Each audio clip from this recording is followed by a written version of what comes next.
Hey everyone, welcome back to another mini blog. So আজকে আমি তোমাদের সাথে ফাদার্স ডে স্পেশাল ব্লগ নিয়ে চলে এসেছি। আজকে আমি তাই বাবাকে সারপ্রাইজ দেওয়ার জন্য মিয়ামোড়ে চলে এসেছিলাম কেক নেওয়ার জন্য। তো সাথে ছিল আমার বর। তো এবার হীরাকে নিয়ে আমি চলে এসেছিলাম কেক নিতে। হীরাও ছিল, ভাইও ছিল। তো তিনজনে মিলেই কেক নিয়ে নিলাম একটা। তো এবার কেক নিয়ে এবার বাবা জানতো না কিছু, আমাদের দেখে ফার্স্টে বাড়ি এসেছে। বাবাকে ফোন করছিলাম, বাড়ি এসে কোথায় আছো, আমি বাড়ি এসেছি, আসো তাড়াতাড়ি। তো ডেকে নিয়েছিলাম বাবাকে, তখন বাবাকে সাথে হীরা ওই ঘরে গল্প করছিল আর আমি এই ফাঁকে কেকটা সাজিয়ে নিচ্ছিলাম।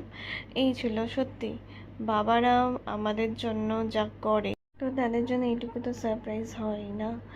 বাবা তো আমার জীবনে বিরাট বড় একটা পিলার। আমি বুঝতেই পারি না বাবাকে ছাড়া কি, মানে পুরো পৃথিবীটা আমার কাছে শূন্য। কারণ বাবা মাথার উপরে আছে বলে এখনো নিরাপদ ফিল হয়। আমার প্রতিটি সফলতার পেছনেই বাবার ত্যাগ, কিছু না কিছু স্যাক্রিফাইস বাবার আছে।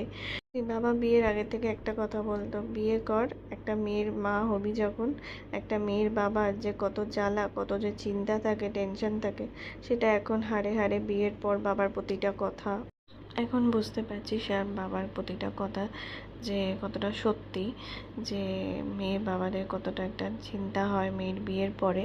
প্রতিটা মেয়ের বিয়ের পরেও মেয়ের বাবাদের কোনো দায়িত্ব শেষ হয় না, তার প্রতি আরও দায়িত্ব বরং বেড়ে যায়। বিয়ের আগের থেকে বিয়ের পরে যেন মেয়ের বাবাদের দায়িত্ব বেশি বেড়ে যায়।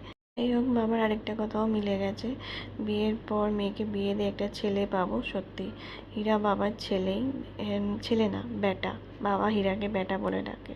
কেমন লাগলো আমাদের অবশ্যই কমেন্ট করে জানিও।